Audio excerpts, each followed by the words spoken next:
Bon, eh ben François, bonjour. Bonjour Jean-Pierre. Donc, François, écoute, présente-toi un peu à nous, dis-nous ce que tu fais, qui tu es, simplement pour ouvrir un peu l'idée par cette vidéo.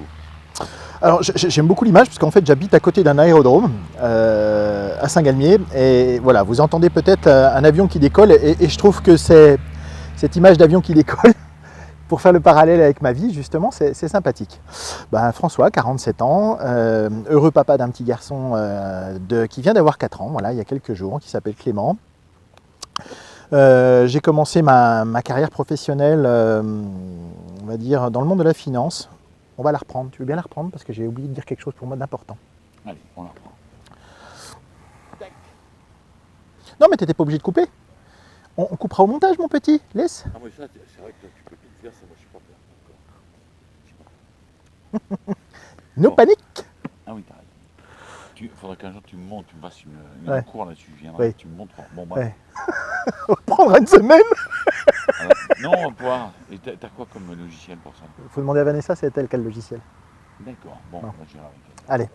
Bon, bonjour, écoutez, bienvenue dans cette vidéo. Donc aujourd'hui, je suis venu chez mon ami François Rameau.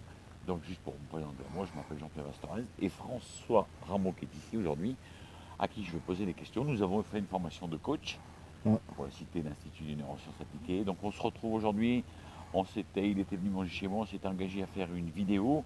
Et bon, aujourd'hui c'est fait, donc on va faire une vidéo, je vais lui poser des questions et on va essayer d'apprendre un peu à connaître qui est François. Voilà, bonjour François. Bonjour Jean-Pierre, bonjour à tous. Et alors François, tu peux te présenter en 2 mots qui tu es Non, avec plaisir. François Rameau, 47 ans, heureux papa d'un petit garçon qui s'appelle Clément, qui vient d'avoir ses 4 ans là. Voilà, on est allé à Disney ce week-end pour fêter ça pendant 3 jours.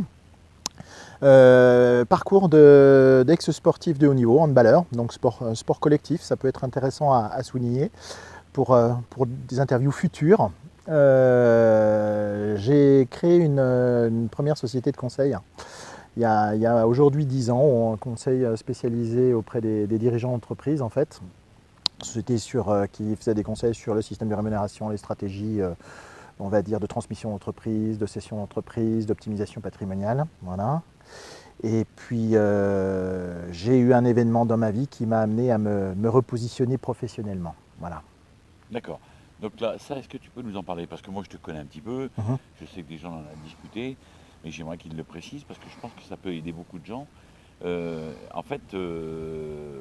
ce que tu aimerais, c'est vraiment rentrer dans un métier ou dans le coaching où ça soit quand même, il y a un côté plus humain. Et là où tu étais avant, tu ne t'y es pas retrouvé. Et à un moment donné, tu as été obligé d'abandonner parce que tu as été confronté à un burn-out. Si tu peux nous expliquer un peu. Oui, en fait, c'est un long chemin, le burn-out. Déjà, il faut comprendre que le burn-out, c'est quelque chose de difficilement aujourd'hui encore accepté par notre société. Par le monde médical, c'est pas si simple parce qu'on parle d'épuisement, mais il n'y a pas que l'épuisement professionnel. En fait, il y a des facteurs, on va dire, psychologiques, il y a des facteurs physiologiques et chimiques donc qui peuvent concourir effectivement à cet état. Donc j'ai effectivement ensuite, on va dire, une carrière professionnelle d'une vingtaine d'années et d'une dizaine d'années, on va dire d'une grosse dizaine d'années en tant que dirigeant d'entreprise. J'ai effectivement, comme on dit, eu la tête dans le guidon et progressivement, on va dire que mon état de santé s'est détérioré, mon état de fatigue et on va dire, ma motivation se sont détériorés également. Et en tout début 2015, je me suis retrouvé dans un burn-out très sévère en fait, où là mon cerveau s'était quasiment arrêté puisque je dormais à peu près 20 heures par jour. Je ne comprenais plus ce que je lisais.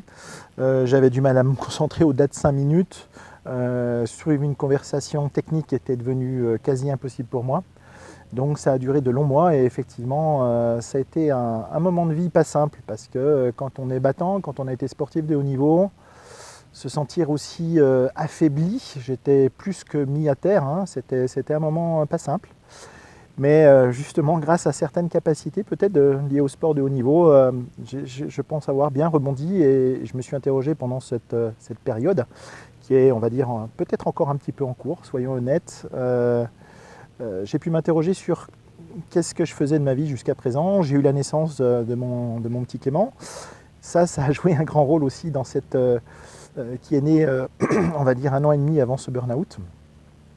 Et du coup, ça m'a amené à me repositionner et savoir, en fait, enfin, je dirais, à 45 ans, ce que je voulais faire dans ma vie et quel sens je pouvais y donner. Voilà, donc du coup, je me suis interrogé, j'ai essayé de trouver une espèce de fil directeur tout au long de ma vie.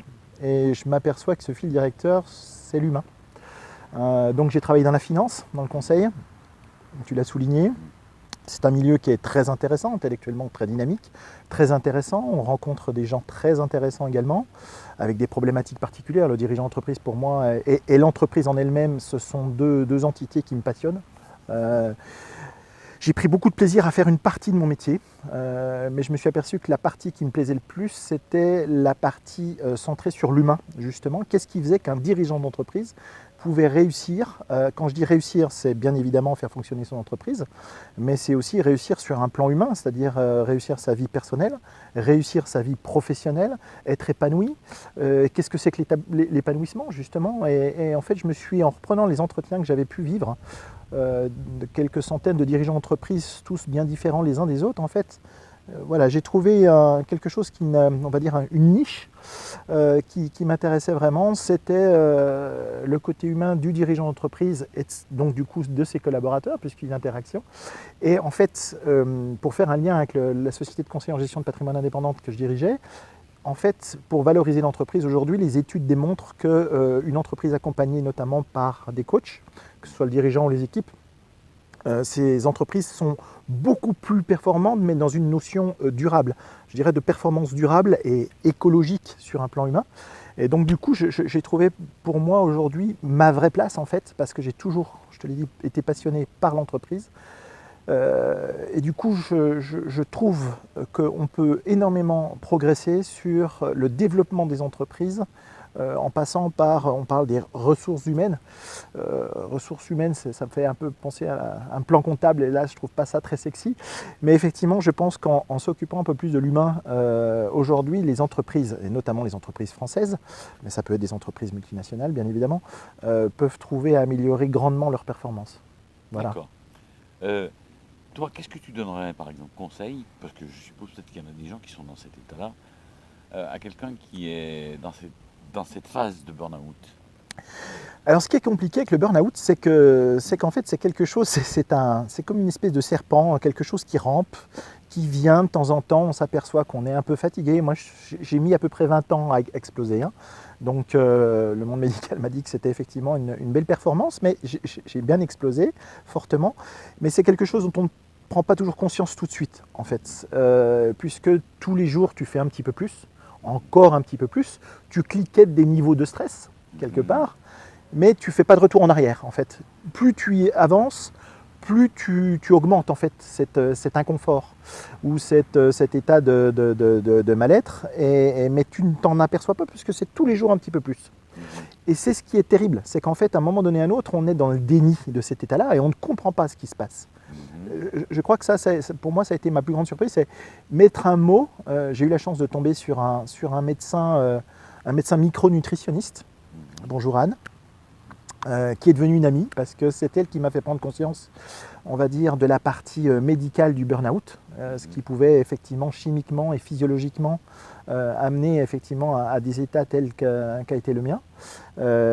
Donc le conseil à donner, c'est soyez très attentifs au quotidien à toutes ces petites choses, ces ressentis, ces états de fatigue, ces moments de colère que vous pouvez avoir, c'est dans la communication de tous les jours, des choses qui avant nous auraient paru complètement anodines, prennent de l'importance.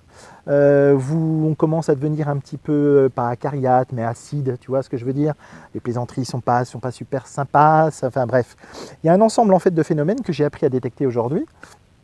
Et quand je rencontre quelqu'un, j'ai cette capacité maintenant à voir les premiers signes, ou à peu près le stade où en sont les gens. Donc ouais, si je devais donner un conseil, c'est soyez attentifs.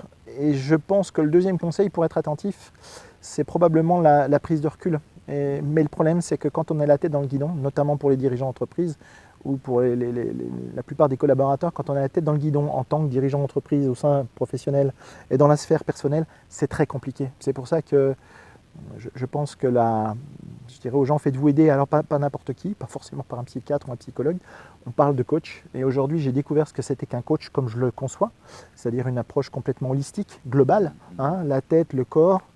Tu te fais toi-même coacher. Et le médical, ouais, je me fais coacher effectivement parce que c'est pour moi très important.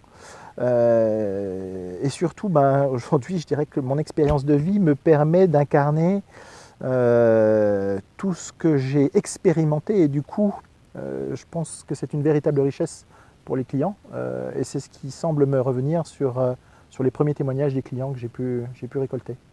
D'accord. Alors, qu'on en parlait une fois, tu m'en avais parlé. Quelle serait la valeur maintenant la plus importante que tu défendrais? L'authenticité. L'authenticité, c'est ça qui est important. Parce que maintenant, est-ce que tu as le plus ton pourquoi? Tu sais, on en parlait souvent, ce que je disais, c'est qu'il y a des formations, souvent on te dit, pour que le moteur s'enclenche, c'est vraiment comprendre et prise de conscience sur le pourquoi. Ça te parle, ça? Oui, le pourquoi, c'est pourquoi on fait les choses en fait. C'est donner du sens à ce qu'on fait et pour donner du sens, il faut apprendre à se connaître. Et ce qu'on ne nous apprend pas à l'école, c'est apprendre à nous connaître justement. On nous apprend à être plutôt comme ci, plutôt comme ça, on nous met dans des grandes cases, sur des grands rails, sur ceci, sur cela. Mais en fait, approfondir qui on est, ce qu'on veut vraiment, et pourquoi on le veut, et comment on veut le faire, ça, c'est pas trop dans l'air du temps. Et je pense qu'effectivement, à un moment donné, à un autre, on voit que j'aime beaucoup parler effectivement des choix de société. Hein. La société m'intéresse énormément. Je trouve qu'aujourd'hui, certains comportements, on en arrive aujourd'hui à ce qu'on connaît, parce qu'effectivement, il y a eu un déni de l'humain chez chacun de nous, des différences de chacun de nous. C'est sûr que gouverner ou diriger une entreprise en mettant les gens dans des boîtes, dans les cases, c'est plus simple pour faire des statistiques, des chiffres, etc. Sauf que dans le temps, ça ne fonctionne pas. À un moment donné à un autre, la nature est ainsi faite que quand on s'éloigne de la loi normale, il faut qu'on y revienne. Voilà, c'est la loi des grands équilibres. À un moment donné à un autre, on peut être à une extrême, ce qu'on a connu avec le Taylorisme, le Fordisme, etc. Et puis, on peut être chez Boboland. C'est probablement la vérité se trouve entre les deux. Et souvent, on oscille entre les deux extrêmes. Et donc, on sait bien que l'extrême n'est pas satisfaisant en lui-même. Donc, l'idée est de trouver une position intermédiaire qui peut convenir, que ce soit au niveau sociétal ou au niveau des sociétés. La société, qu'est-ce que c'est? Une entreprise, c'est une micro-société. Et ce que je trouve aujourd'hui d'impactant, parce que j'ai envie d'être impactant dans ma vie, pour les gens qui sont autour de moi, qui partagent toute cette belle existence, c'est qu'à un moment donné à un autre, et trouver cette position d'équilibre au sein de cette entreprise, donc micro-société, c'est pour moi, c'est mon pourquoi en fait. D'accord. Alors, on va bientôt conclure, mais il y a une question que je voulais lui poser, parce qu'un jour je l'ai entendu dire, mon meilleur coach, c'est mon fils. Ouais. Il est tout petit. Ouais. Et là, c'est une question qui me titille, alors on va la poser, on va la publier, parce que c'est intéressant de voir qu'est-ce qu'il en dit, et si on va regarder un petit peu loin, pourquoi tu m'avais dit ça ce jour-là? Parce qu'en fait, si tu me parles des valeurs, moi je suis clairement porté par l'amour. Et j'ai été papa sur le tard, hein. Clément est de septembre 2013. Et donc j'ai découvert un environnement, je savais ce que c'était que l'amour, mais l'amour d'un père comme moi je le conçois, tu m'as déjà vu avec Clément, ça bouleverse une vie. La naissance, et c'est ce que j'aimerais dire aux jeunes entrepreneurs qui n'ont encore pas la chance d'être papa, ou s'ils choisissent de ne pas être papa, c'est un choix aussi, il n'y a pas de problème. Il n'y a aucun jugement de valeur là-dessus, mais je dirais qu'être papa amène justement cette nécessaire introspection, cette prise de recul, parce qu'un enfant est justement très authentique. Il n'y a pas de fausseté. Donc c'est souvent 0 ou 1, et c'est très simple en fait dans le monde des enfants. Et Clément m'a aidé à revenir vers ce mode de fonctionnement-là, qui pour moi est très sain en fait. Il y a certes des compromis, il y a certes des négociations, parce qu'un enfant est toujours dans la négociation. J'ai lu quelques livres là-dessus, soyez meilleurs négociateurs que vos enfants, et c'est très intéressant.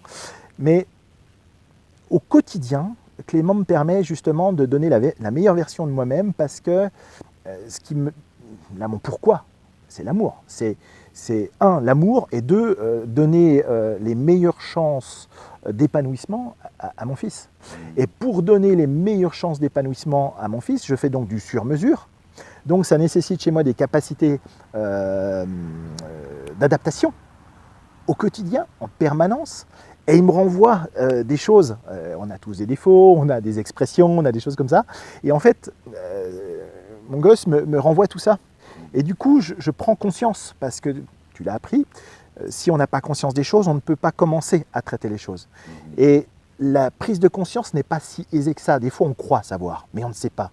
Et le fait d'être papa, chez moi, a conforté tout ce que j'ai toujours cru, tout ce que j'ai toujours pressenti. Et si tu veux, c'est comme si on avait enlevé une espèce de cache. Et cette arrivée de Clément m'a vraiment permis de donner la meilleure version de moi-même. J'étais comme incomplet. Et aujourd'hui, ce que je fais avec Clément, c'est tout bêtement génial.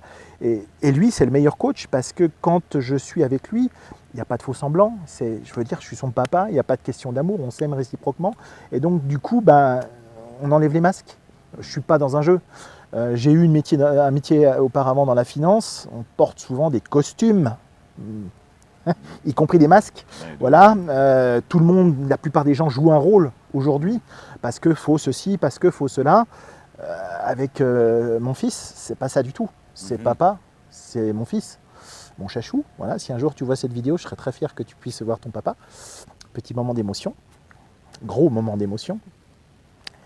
Et ouais, c'est probablement le meilleur coach que je puisse connaître. Ouais. Bon, super. Voilà. On va conclure là-dessus parce que là, vraiment, moi, j'aime bien cette conclusion. En plus, avec ce mot, moi, qui me transpire beaucoup, c'est le mot amour, quoi. Et c'est vraiment s'épurer de tous les masques. Mais en tout cas, je vais remercier François parce qu'il s'est vraiment exposé. Hein. C'était un peu un challenge qu'on s'était donné. Moi, j'en ai fait quelques-unes vidéos. Et là, je lui dis, écoute, on va la faire sous forme d'interview. Donc là, j'espère que ça va vous aider, surtout sur la partie burn-out. Écoutez, je vous embrasse très fort, je vous souhaite une très bonne journée.